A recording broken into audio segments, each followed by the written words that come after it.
நேர்களே, அண்மையில ரஷ்ய அதிபர் விளாடிமிர் புட்டின் இந்தியாவுக்கு வருகை தந்தார். இந்த வருகையை நாம் ஏற்கனவே செய்தியில சொல்லியிருந்தோம். இது ஒரு பெரிய திருவிழா போல் அந்த 2.5 நாட்களும் கொண்டாடப்பட்டது.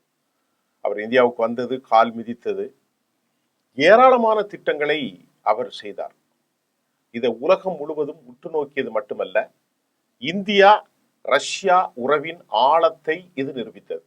நாம தெளிவா பேசியிருக்கிறோம். ரஷ்யாவிற்கும் இந்தியாவிற்கும் இடையிலான இந்த நட்புறவு புதிதல்ல. இது பல ஆண்டுகளாக பழமையான ஒரு நட்பு. 70-80 வருஷமா நடக்கிறது. இது மறுபடியும் உறுதி செய்திருக்கிறார் இந்திய பிரதமர் நரேந்திர மோடி மற்றும் புட்டின். ஆனாலும் தற்போதைய சூழ்நிலைகள் அவரது வருகையை ரொம்ப சிறப்பாக காணப்படுவதற்கு மிக முக்கியமான காரணம், அமெரிக்கா ரஷ்யாவினுடைய எண்ணெய் கொள்முதல் மீது இந்தியாவிற்கு அழுத்தம் கொடுத்ததன் விளைவாக 25% வரியை மட்டுமல்ல, டேரிஃப் என்ற அடிப்படையிலே மற்றொரு 25% பெனால்டியாக போட்டு இந்தியாவிற்கு 50% அவர்கள் விதித்து இப்பொழுது அந்த பெரும் சங்கடத்தை அதிகபட்ச வரியாக 50% இன்று நாடு எதிர்கொள்கிறது. இந்த நிலையில ட்ரம்ப் இந்தியா மீது வரிகளை விதிப்பதற்கு மற்றொரு வாய்ப்பு உள்ளதாக தற்போது இன்டர்நேஷனல் மீடியாக்களில் செய்தி வந்திருக்கிறது. இந்த முறை அவரது இலக்கு இந்தியாவின் விவசாயத்துறை. இதை பத்தி நான் ஏற்கனவே பேசியிருக்கேன். இப்பவும் மறுபடியும் நான் உங்களுக்கு இந்தியாவுடைய அக்ரிகல்ச்சர் செக்டரை பத்தி என்ன அப்படிங்கிறத இது செய்திக்குள்ள இடையில நான் உங்களுக்கு சொல்ல போறேன். விவசாயத்துறை மீது மட்டுமன்றால் இந்தியாவினுடைய அரிசி மீது, இந்தியாவிலிருந்து ஏராளமான அரிசி போகுது. கொரோனா காலத்தில் கூட சொல்லியிருந்தார், நீ உடனே அனுப்பணும். அது நம்ம பேசியிருந்தோம் 2020. இந்தியாவினுடைய அரிசிகள் மீது வரிகளை விதிக்க ட்ரம்ப் அச்சுறுத்தி உள்ளார். அப்ப இந்தியாவில் உள்ள எல்லா பொருளையுமே ஒரு அழுத்தம் கொடுத்து காலி செய்வதற்கு. நான் அதற்கு முன்பு நேற்றைய முன்தினம் அலிசன் ஹுக்கர் போன்றவர்களும் மைக் ரூபினுடைய கருத்துகளும் மேரி மில்டனுடைய கருத்துகளும் சொன்னாலும் அதையெல்லாம் அவர் டசின்கர் அதை பத்தியான ஒரு கவனத்தில் கொள்ளாமல், அமெரிக்க அதிபர் டொனால்ட் ட்ரம்ப் இந்தியா அமெரிக்கா சந்தையில் அரிசியை கொட்டக்கூடாது என்ன சொல்றாரு அவரு?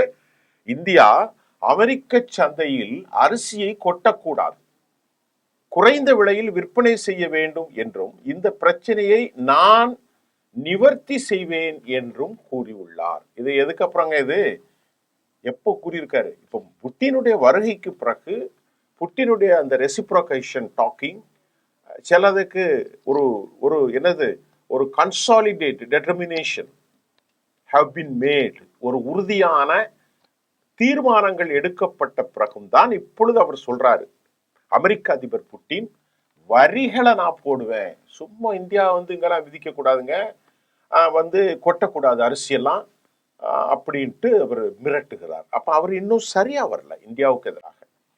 இந்த வரிகளை வீப்பது இந்த பிரச்சனையை எளிதில் தீர்க்கும் என்றும் மறுபடியும் ட்ரம்ப் எச்சரிக்கிறார். எல்லா காரணமும் புட்டினோடு நெருங்குறார், அதுதான் எச்சரிக்கிறார். நேற்று அமெரிக்க அதிபருடைய ஓவல், அதாவது அதிகாரப்பூர்வமான இல்லம் மற்றும் அலுவலகமான ஒயிட் ஹவுஸ் மாளிகையில் விவசாயம் மற்றும் அக்ரிகல்ச்சர் துறைகளுடைய பிரதிநிதிகளை நிதியமைச்சர் ஸ்காட் பெசன்ட், அது மட்டும் இல்லாம வேளாண்மை துறை அமைச்சர் ஃப்ரூக் ரோலின்ஸ் இவங்கெல்லாம் சந்திச்சு அவரது அமைச்சரவையினுடைய விவசாயத்துறை அமைச்சர்கள், பினான்ஸ் அமைச்சர்கள், முக்கியஸ்தர்களோடு ட்ரம்ப் ஒரு வட்டமேசை மாநாடை அமெரிக்காவில் கூட்டுறாரு. கூட்டினது மட்டும் இல்ல, அமெரிக்க விவசாயிகளுக்கு ஒரு $12 பில்லியன் கூட்டாட்சி உதவி அமெரிக்க ஃபெடரலுடைய ஒரு ஹெல்ப் அவர் அறிவிக்கிறார். அந்த அறிவிப்புல அவர் என்ன சொல்றாருன்னு பார்ப்போமே. லூசியானா ஒரு பெரிய ஸ்டேட்டுங்க அமெரிக்காவில் உள்ள தனது குடும்ப விவசாய தொழிலான கென்னடி ரைஸ் மில்லை நடத்தும் மெர்ரில் கென்னடி நாட்டின் தெற்கு பகுதியில் அரிசி உற்பத்தியாளர்கள் அமெரிக்காவில் ரொம்ப சிரமப்படுவதாகவும் மற்ற நாடுகள் அமெரிக்க சந்தையை குறிவைத்து அரிசியை கொட்டுவதாகவும், அது இந்தியாவை தான் அவர் குறிக்கிறார், மிக குறைந்த விலையில் விற்பனை செய்யப்படுவதாகவும் ட்ரம்பிடம் அவர் கூறினார். அமெரிக்காவுக்கு எந்தெந்த நாடுகள் அரிசி மலிவாக விற்கின்றன என்று ட்ரம்ப் கேட்டபோது ஜனாதிபதியுடைய அருகில் அமர்ந்திருந்த கென்னடி என்ன சொல்றாருன்னா, இந்தியா, தாய்லாந்து, சீனா இந்த 3 நாடுகள் கூட புவேர்ட்டோ ரீகோவிற்கு அரிசியை ரொம்ப மலிவா கொட்டுறாங்க என்றும் அவர் சொல்கிறார். இந்த புவேர்ட்டோ ரிகோ ஒரு காலத்தில் அமெரிக்க அரசின் மிகப்பெரிய ரைஸ் மெர்ச்சன்ட், அதற்காக ஒரு பெரிய அக்யூமுலேட்டர், குவிக்கப்படுகிற சந்தையாக, மார்க்கெட்டாக இருந்தது. ஆனா பல ஆண்டுகளாக நாங்கள் இந்த புவேர்ட்டோ ரிகோவிற்கு அரிசியை அனுப்பவில்லை. காரணம் அப்படின்னு கென்னடி சொன்னார். உடனே ட்ரம்ப் நிர்வாகத்தால் விதிக்கப்பட்ட வரிகள் செயல்படுகின்றன, ஆனால் அவற்றை மேலும் அதிகரிக்க வேண்டும் என்றார். அப்படின்னா இந்தியா, தாய்லாந்து மற்றும் ரஷ்யாவுடைய, அதாவது சீனாவுடைய அரிசி கொல்லப்படுது.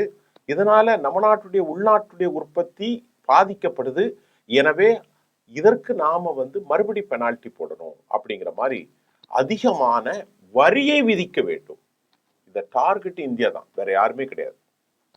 அதுக்கப்புறம் ட்ரம்ப் என்ன சொல்றாருன்னா, அவர் பக்கத்தில் இருக்கக்கூடிய நிதி அமைச்சர் பெசன்ட்ட சொல்றாரு, நீங்க இந்தியாவை பத்தி சொல்லுங்க அப்படின்னு கேட்கிறாரு.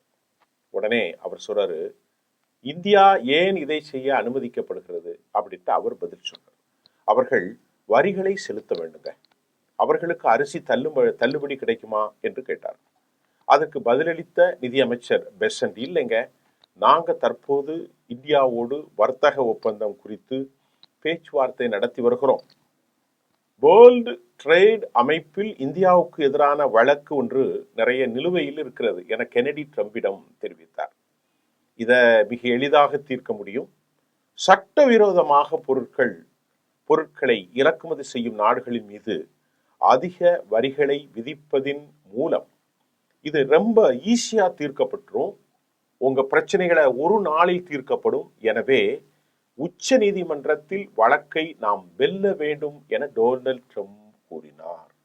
எங்கெல்லாம் பாருங்க.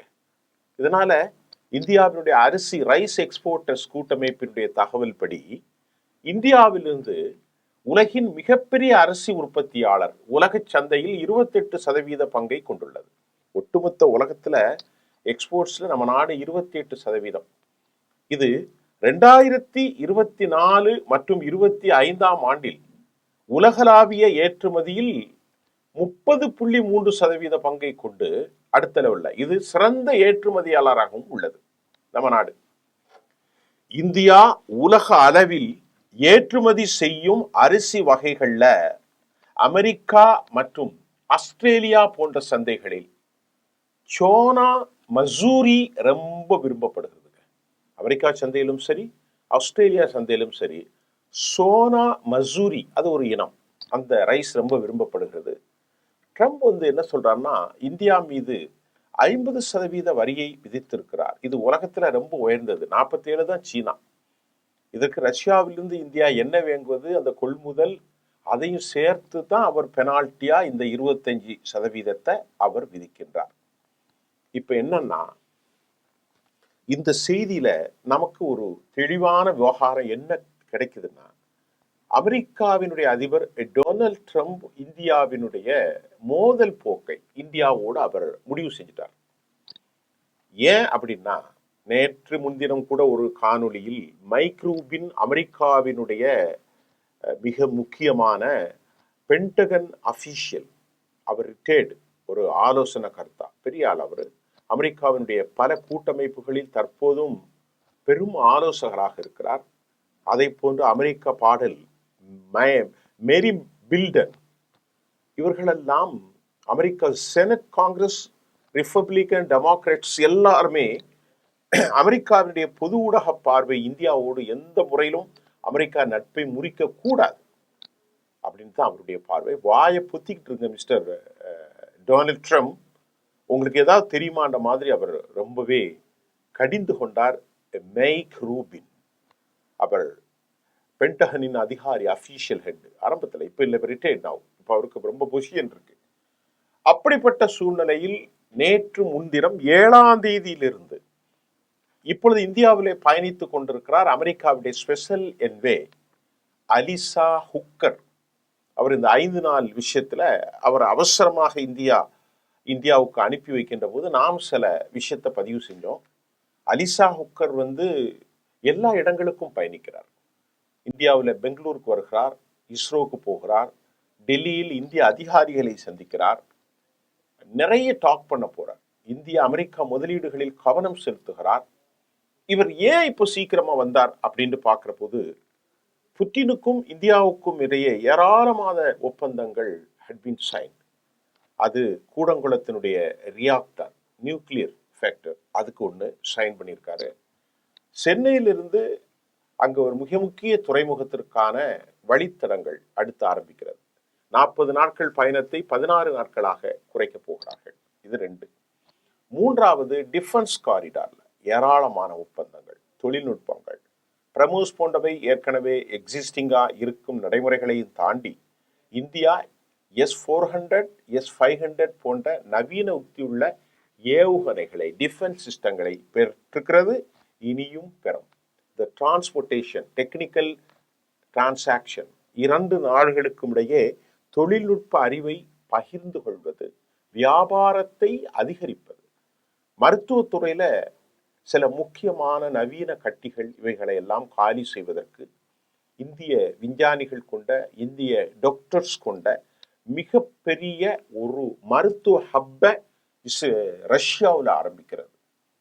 இதை தாண்டி பிரிக்ஸ் கூட்டமைப்பை வலுப்படுத்துவது, யுரேஷியா, அசர்பைஜான், கஜகஸ்தான், ரஷ்யாவிலிருந்து பிரித்த நாடுகளோடு ரொம்ப முக்கியமாக ஒன்று அறிவிக்கப்பட்டது.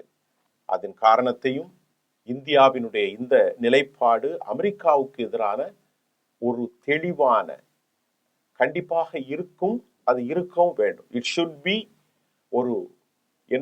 ஒரு தெளிவான, the proclamation was being made.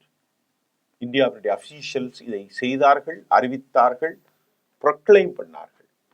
இது அமெரிக்காவுக்கு சூடு ஏற்றிட்டு, பதட்டத்தை ஏற்படுத்திட்டு. அதனால கெனடியை கூப்பிட்டார், பெசன்ட்டை கூப்பிட்டார்.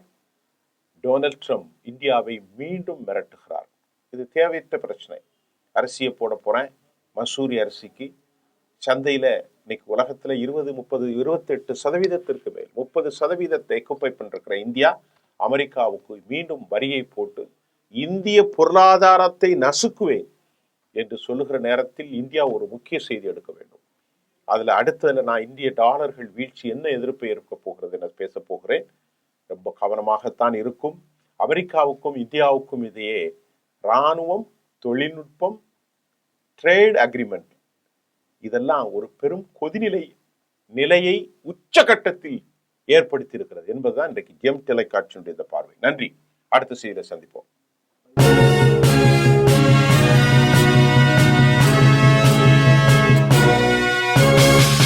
உடனுக்குடன் அப்டேட் தெரிந்து கொள்ள ஜெம் டிவி தமிழ் ஆப்பை இன்ஸ்டால் செய்யவும்.